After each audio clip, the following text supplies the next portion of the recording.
Yesterday was an fantastic day, full of lots of activities.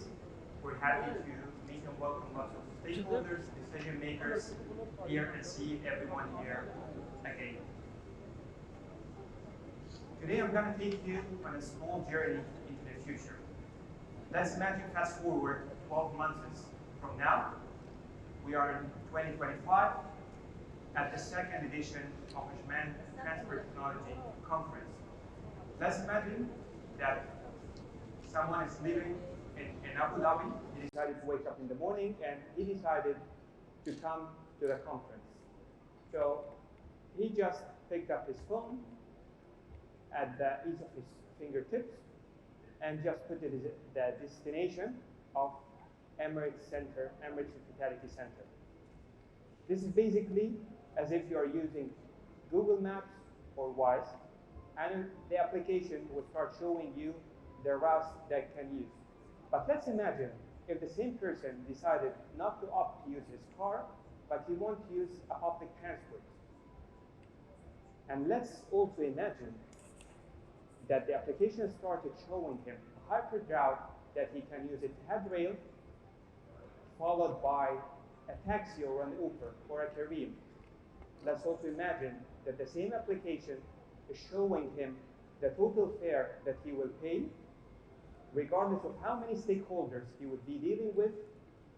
And let's also imagine that he can pay right away and he will be issued one ticket.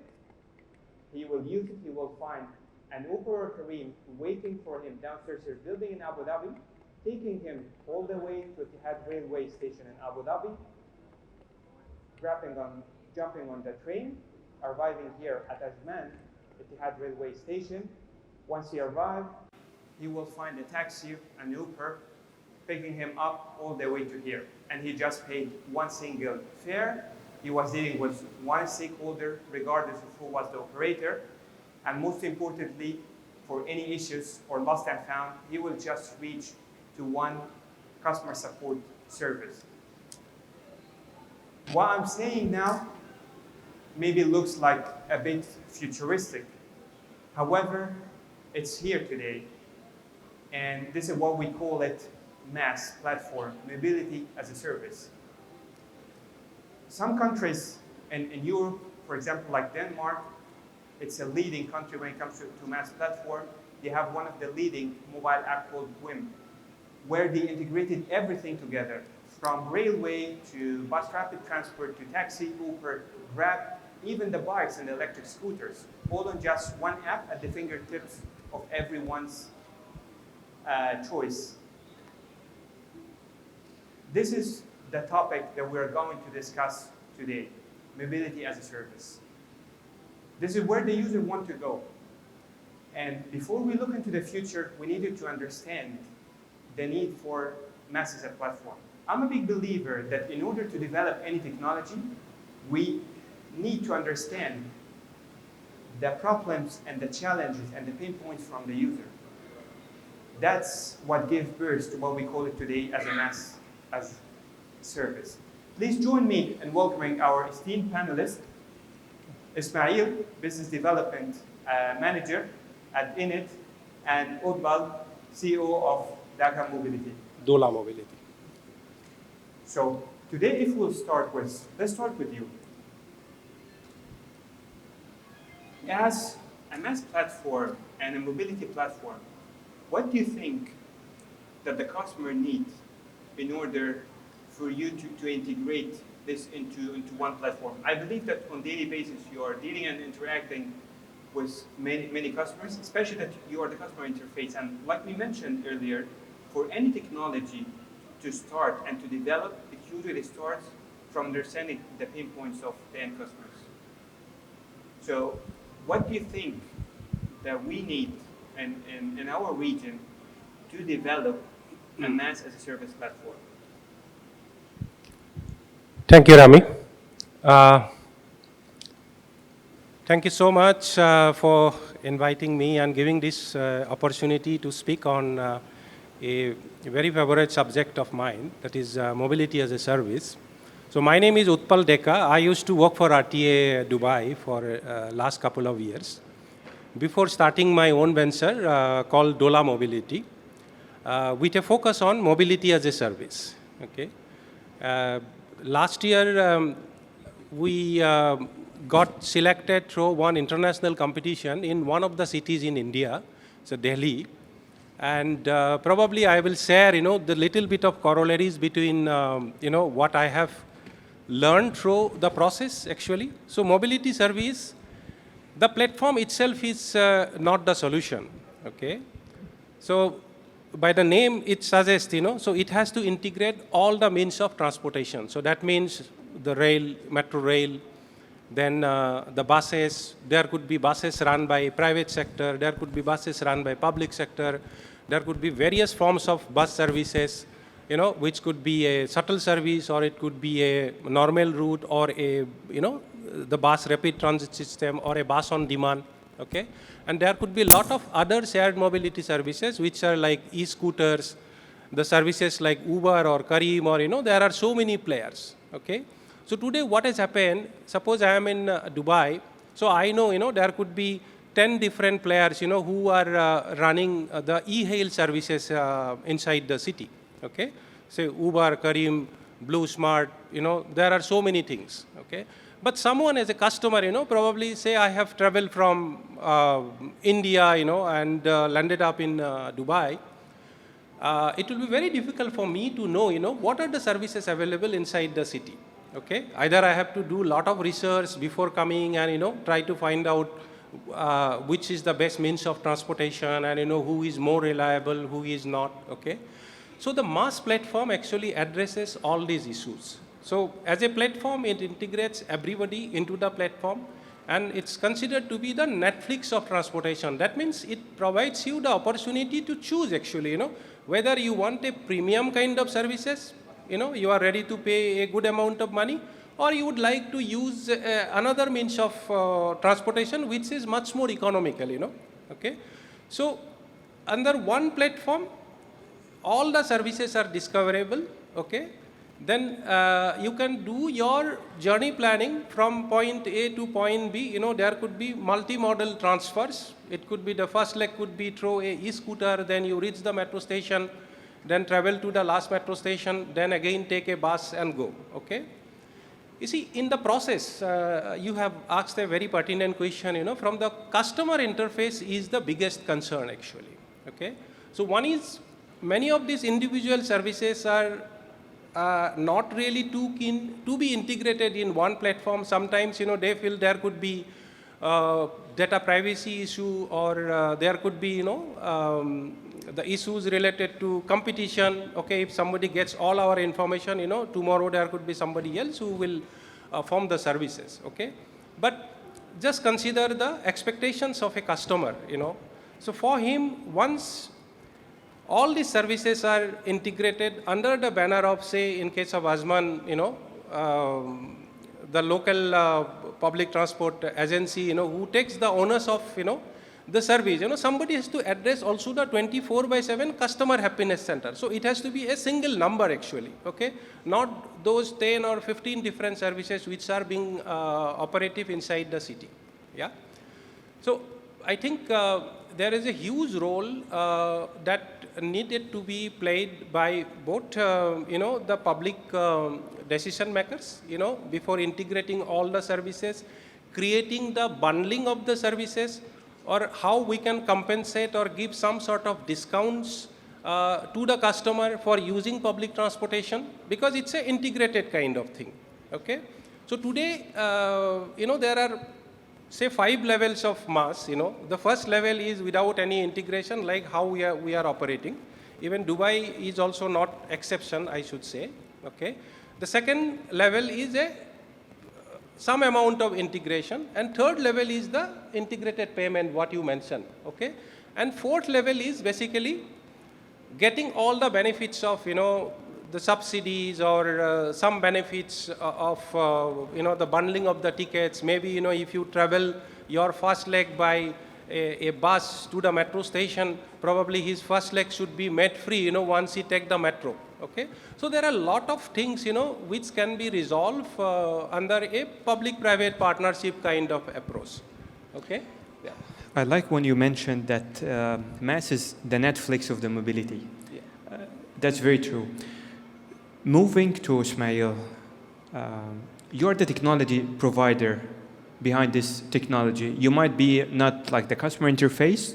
So companies like Dhaka Mobility come to you. These are the pain points of the end customers. They're what we need to sort out. They did an impressive job. I like the part when you mentioned that you do your survey, understand the different stakeholders in the market, which are the operators on the grounds, what we call them the hidden shoulders. And then you go to Ismail, and then you being the technology provider. What are the things that you look into it to make the customer's expectations a reality? Yes, good morning, everybody. Thank you, Rami. First, let's start with the basics. I think the most basic technology that enabled MaaS today, two basic technologies in my opinion, is journey planning and integrated payment systems. Journey planning allows the customer to find all the options to travel from point A to point B. And the second one is integrated payment systems. So you want to pay from just in one spot rather than initially it used to be when you grab Google Maps and you want to go from point A to point B. Yes, it has the journey planning. It tells you to take, I don't know, walk, take a taxi, and then get on a bus. But then you'll have to buy separate tickets for each, which makes the experience less user-friendly. Then we've added the integrated payment options where all of these services can be bought with one click. You don't need to buy 5 tickets. You only press one time. You know how much it's going to cost you. So from Init perspective, we already do these. We provide a fare collection system that has open APIs, so anyone, any mobility service can plug into the fare collection system and sell their services through the fare collection system we provide. But I think I was thinking about this last night. The future, where does the future go with what enabling technologies are going to be here? We don't know, but I think if we look at the past and we look at every technology in the world or everything that took off, you see one key that's repeatable is it has to be user-friendly. If it's not user-friendly, people are not going to adopt it. Whether you look at the iPhone, for example, you know, it's not a new technology. It's just, you know, Apple made it user-friendly. And I was thinking about MaaS yesterday. What does it lack? It lacks a few things I think that AI may be able to solve. When I am going from point A to point B, MaaS is just going to give me options that are not tailored to my needs. If I'm going today, let's say it's the weekend, I'm going to the beach. I don't care about what form. I can take a bike, I can take, you know, scooter. It doesn't matter. But if I'm going to a business meeting, I'm not going to take a bike. I'm not going to take a scooter. So I think that lacks, and that technology needs to be built using artificial intelligence. There are many other enabling technologies maybe our panelists here can talk about, but you know, look forward to some other questions. Maybe can elaborate more on it. So, I like the part that you mentioned that there should be a layer of AI identifying and predicting that the customer is going for a business meeting and automatically propose their related, let's say, an Uber or no bike route. So if we'll be moving from the first stage, which is that we understood what the customer's needs, and then we created the platform by technology, by Ismail, then now we have an application that's ready and targeting the customer's needs. Can we go and pitch it out to the end customers? The short answer is no. There is an important step here and the stakeholders. What we call them the enablers, which is basically the regulators. Yesterday in our opening panel, we were honored to have with us His Excellency, Mr. Omar Luta, the General Director of Ajman Transport Authority. And one of the things that I recall that he mentioned, that the regulators are the enablers. And I like this word so much. So such companies, when they go to the regulators to make it happen, because at the end of the time, there might be lots of technologies, there might be different routes, but if it's not regulated, it's not gonna meet the customer expectations. So from your perspective, Ismail, what do you think do you require from the regulator? Because one of the main roles of the regulators that they listen to the customer's needs through companies like yourself, and then they put it in a framework and then make it happen. So from your perspective, what do you need from technology from the regulator side? I think from a technology provider, regulator could play a big role. The role in leveling the field, creating open systems, forcing all people, all providers to open their platforms to other, because that's what's going to make it happen. Is the small service provider can go in and plug in and provide their service. That's critical, because if you have closed system, then you have really high integration cost, and it's not going to enable competition. So you have to enable competition and let people with innovative technologies that may be small but have a very good technology, innovative, to be able to come in and have a place where they can present their technology. And Utbal, what do you think do you need from the regulator? You have the MaaS platform. You already reached out to different stakeholders. What do you think from your perspective that need to be regularized from an authority perspective? Yeah, I think I have briefly mentioned in my previous answers also. You see, the whole mobility ecosystem consists of, the various service providers. As I said in the beginning, the platform itself is not the solution. It is only, the top layer. So how we create the bottom layers, every services needed to be regulated. The performance has to be monitored. Then there are certain protocols, as he said, how we can make it open-ended, it is not really a closed-end kind of thing. I'll give you my example from Delhi. So Delhi Metro follows a very closed kind of system, So I struggled for 9 months just to get the payment APIs from Delhi Metro to be integrated into our platform. Okay, so you see, ultimately, because of a small decision or a small regulatory issue, the access to the services is also sometimes not available. Okay, the similar thing can happen here. Okay, so all the services, as I said earlier, also the private operators normally they feel they should not share any of their APIs or informations with any third party. Okay, so that has to be controlled by the regulator, the first one. And on the price side also, I believe there could be a very prominent role which can be played by the regulator, because at the end of the day, who uses the public transportation? We have to understand the customer orientation and customers' economic perspective also. So it's not the people, who can afford, the swanky cars, they will come to the public transportation or the shared mobility segment. So there could be 10-15% of the people who will never come into the platform, okay?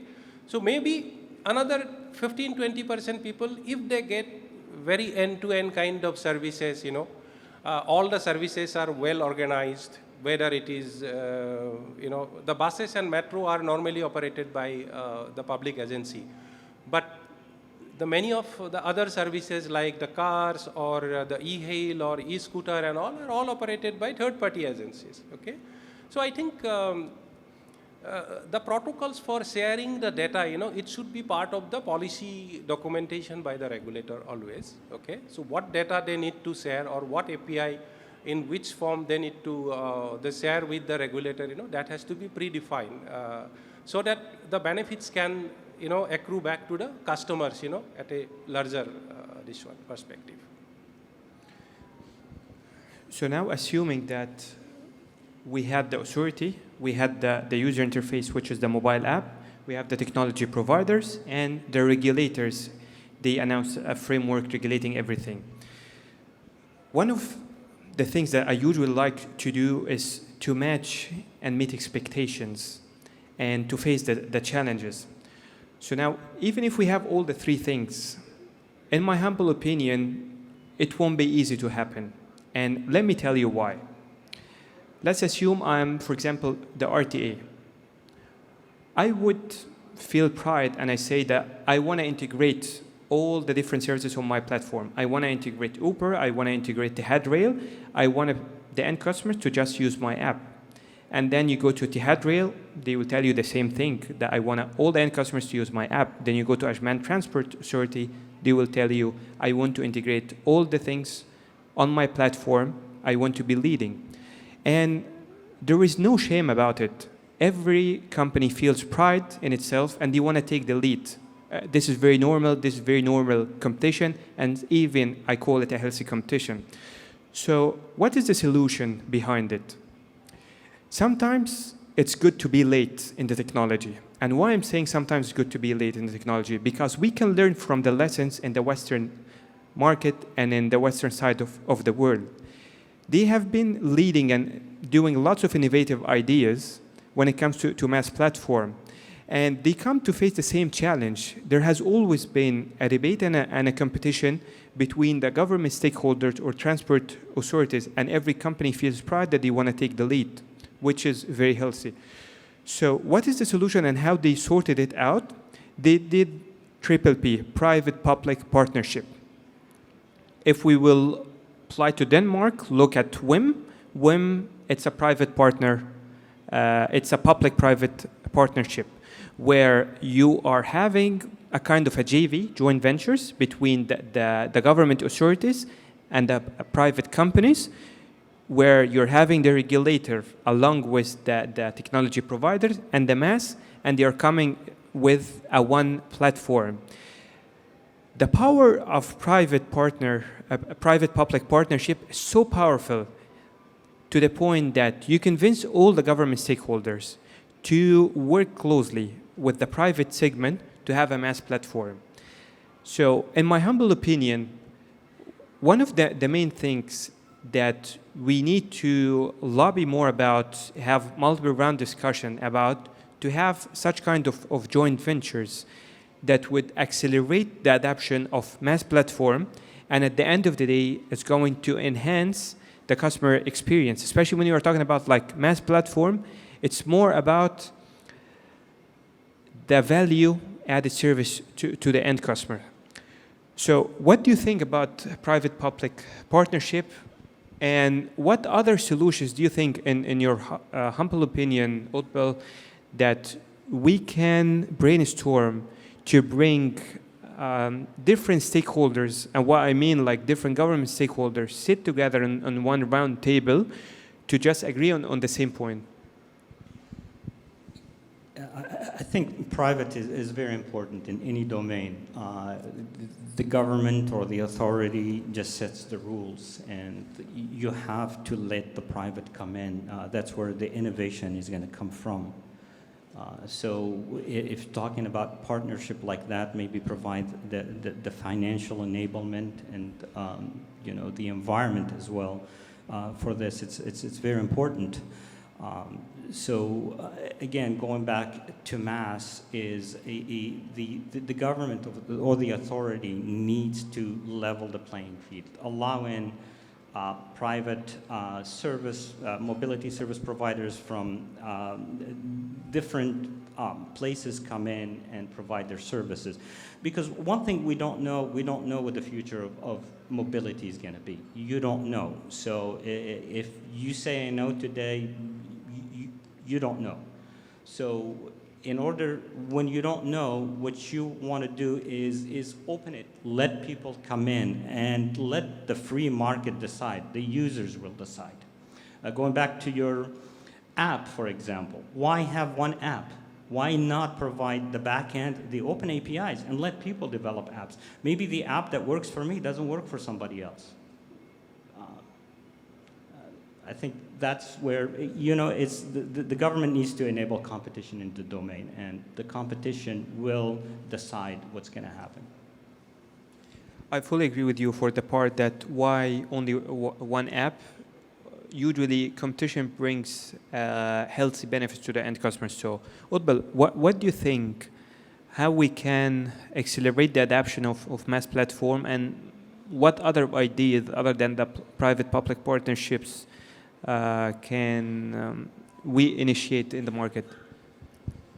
Yeah, I think, the entire mobility ecosystem is all about innovations, So the public agencies, so they have a larger responsibility of managing the city, meeting the people's requirement. Maybe the research and innovation inside the public agencies is always not that easy, okay? So the innovation part, whether a city should go for a autonomous car or a flying taxi, so those are normally with some private sector entities. I believe, as I mentioned at the beginning, the MaaS platform can provide the opportunities something like Netflix, okay? So today what has happened, because everything is so controlled, the choices are not really open to the people, okay? So you only have 3 or 4 different modes of transportation. There is no opportunity for someone to come and, try a flying taxi or a autonomous car, or maybe, tomorrow there will be drone transportation, any other form of vertical transportation. So I believe, the right kind of frameworks, the terms of long-term, very standard contractual, the measures or the PPP enablers, so those are quite important at policy making level, which can actually create a city, as the open platform for the world to come and, try and test all the innovations, okay? So there is no point, retesting, some existing technology, so it has to be only made very specific to the requirements of the socio-economic conditions of that particular city. So except that socio-economics part or the geographical differences, the rest of the things are same, okay? So there could be innovations, somewhere across the globe, and we create the platter as a city for people to come and try and test, okay? And at the same time, there should be certain boundaries which has to be defined by the regulator, so that, it should be accessible for the end users from security, safety, or, so anything related to the customer's convenience, so that can be predefined by the city authorities. So I believe, yes, there is definitely a huge opportunity for public-private partnership. It is one of the most proven the way of, the harnessing the efficiencies of private sector by public service providers. And I believe UAE is one of the classic examples, so we have progressed really well. As a city, I have been witnessing this in RTA for last couple of years.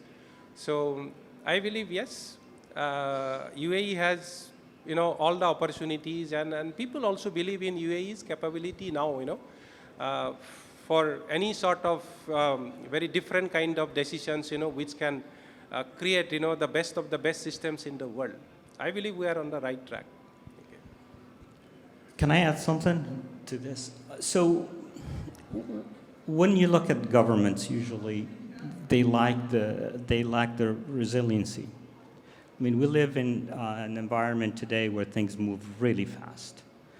And I think you need also the government to be resilient, to adapt to what's happening around. Of course, I go back to your point as well. You don't want to be quick in changing, because sometimes it's good to be late. So you have to balance that. I don't have the answer, but there needs to be some resiliency from the government as well. If there's a new technology or a new service, maybe study it and allow it to be deployed on a limited basis as a trial and things like that. Yeah, I think, yeah. One of the things that I personally believe in, and I'm always saying, that the end customers are our Google Maps. They show us the destination and where we need to go. We might have the best product, but at the end of the day, if it doesn't fit the customer's needs, it won't solve anything. Similar like having the most advanced smartphone with so many cameras, but then you're trying to sell it to someone who's not interested in photography. The same when it comes to MaaS platform. So one of the things that I personally do in order to show the authorities and the different stakeholders where the technology need to go, we need to involve the end customers. And especially today that we are honored, we're having lots of attendees from end customers, authorities. I'm interested to open the floor for their questions to understand what they need and what they are looking for. So please feel free if you have any questions. We'd like to involve our attendees today in our panel discussion.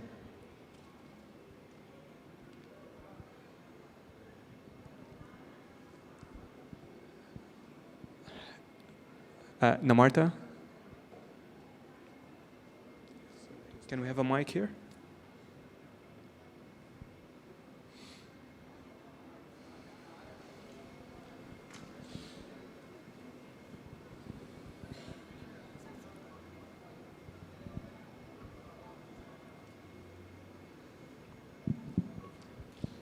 Good morning, everybody. Fruitful insights. I like the way you discuss and you level up the discussion until you draw up the conclusion. But I like to say, it's not only about one ticket among all the modes of transportation. Yeah, we are aiming to reach this goal. Everyone is, it's within their perspective. But what happens to plan, book, and pay? Plan ahead for your trips, book ahead to your trips, and then you pay, and then you start your trip. This is for me personally, I believe, for the sake of grouping and operation optimization, particularly if you are talking about interstate, intercities transportation, it's amazing if you provide the people with the opportunity to plan their trips ahead, to book their trips ahead, and to pay for their trips ahead of time. It helps, it generates the demand, and it provides the people with the opportunity to stay ahead. So what MaaS do with this concept, I believe it's one of the main concepts that supports and works as a pillar for MaaS. Then there's a competition surely between the suppliers of transportation services, and at the same time we have business conflict. Imagine MaaS provides Kareem with the data related to Uber and how's their market share is working in Ajman or in Amman. And accordingly, they make their decision, their business decision. So what we will do once we have MaaS about the business conflict? It's not only about competition. Competition certain times creates better service for the end customer, but the business itself will be harmed if the data ownership is not handled in a proper and healthy framework. Then I like to say predicting the forecast.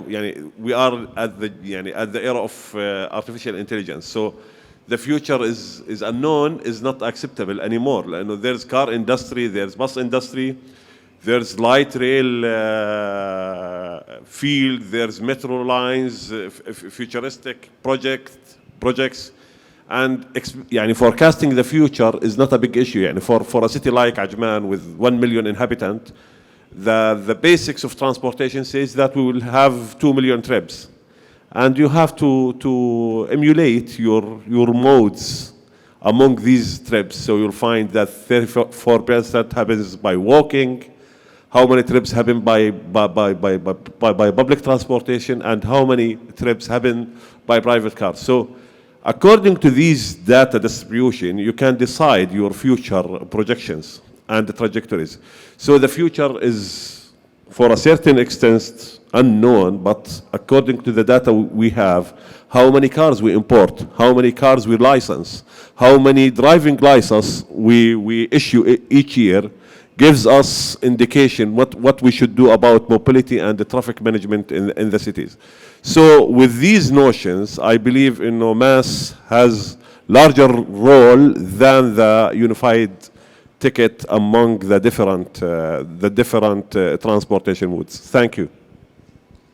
That's a very interesting thing. I'm a big fan of the classical way: plan, book, and commute. I'll just add one more point here, that we are living in what we call it the gig economy. And the gig economy is called the economy of now, that we want everything right now. You order groceries, have it in 15 minutes. What about if you're ordering a ride end-to-end, and you're having it now without the need for the planning. I'm coming from a generations, I believe like most of us here, that we used to the classical normal way, which is plan, book, pay different stakeholders, and commute. It's very convenient, and it's the dominating, like 90% of the plan tricks is happening this way. But with the newer generations, very interesting that they are living and they have been born in the gig economy era, where it's the economy of now. So it might be what we see that we are comfortable with the classical way. They might have a different opinion. That's why also contributing to your point, it's very good to add the newer generations. And this is something that we're seeing, that if you will see the mass adoption of the EVs is with the younger generations who are 18 plus years, and now their first car they are adapting, it's an EV. So it's no longer a swap. So the younger generations are really finding the mobility segment. The other point that you highlighted, it's very interesting one, which is the conflict of interest between different stakeholders. And I believe this is a very, very challenging one. And lots of stakeholders, they can definitely, one of the reasons they are rejecting is that conflict of interest. Why my competitor would have leveraging my data? I might have 70% of the market share, they might be having 30, but once I exchange the data, we might balance. So it's a very interesting point. I'd like also to hear and engage more audience to listen from you. What are the points that you're interested?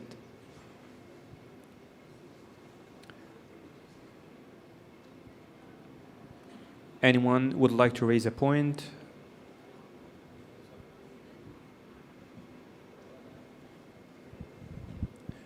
Okay. So before we close today's remarks, where do you think that the future is heading? Maybe you can take it, please. I wanted to also reflect on the comments that the gentleman made. Yes, planning is important, but as you said, I think we live in a world where people want things to happen now. Most of us here don't even know what they're doing this afternoon or tomorrow, so you're not going to plan. Things just happen. But also about the future as well. Yes, we can plan for the future, but we have to also be mindful that there are disruptions, there are opportunities. They're going to take whatever we planned into different directions. I mean, we can just look back 3-4 years ago where with COVID, you had completely changed the patterns of travel for people. I mean, where I live, you used to see traffic in the morning and at 4 or 5 p.m. And then with COVID, traffic started happening at 6, 7 p.m. because people are working from home and they just want to get out in the evening. I think we have to be mindful of that. We don't know what the future is going to bring 10, 15 years down the road, what technologies are going to be available, what mode of transports are going to be available. You go back 10 years ago, micromobility was non-existent. These electric scooters or electric bikes, they came in and changed the landscape. So I think for the future, and again, to reflect on your point, I think at least for the next 5 years, AI is going to make a huge difference in MaaS because it can leverage all the data that's in there. It can also help you plan where the demand is going to be. Even though you don't know where the demand is going to be, AI will help you understand that maybe there's an event here today where there's going to be a lot of demand or based on historical data where the demand is going to be. So I see AI as playing a big role, but I also see that for MaaS, and I said this yesterday in one of the sessions, we still have not cracked the first and last mile. And I think AI and maybe autonomous cars, where I see the future, I see myself where I don't need a car. I'm sitting at home and I want to go from point A to B. I ordered a service, especially here in the Middle East, an air-conditioned car will come to my house, pick me up, autonomous, take me to where I need or take me to the next hub where I need to take rail, or that's where I see the future going. Interesting points. Utbal, would you like to add any closing remarks? Yeah, I think just taking out from, that I think 60% of our activities are, you can always do pre-planning, okay? So I believe, yes, in last 150 years, public transportation has not really changed. Maybe, the layers of technology might have changed. The basic form of public transportation is still same, okay?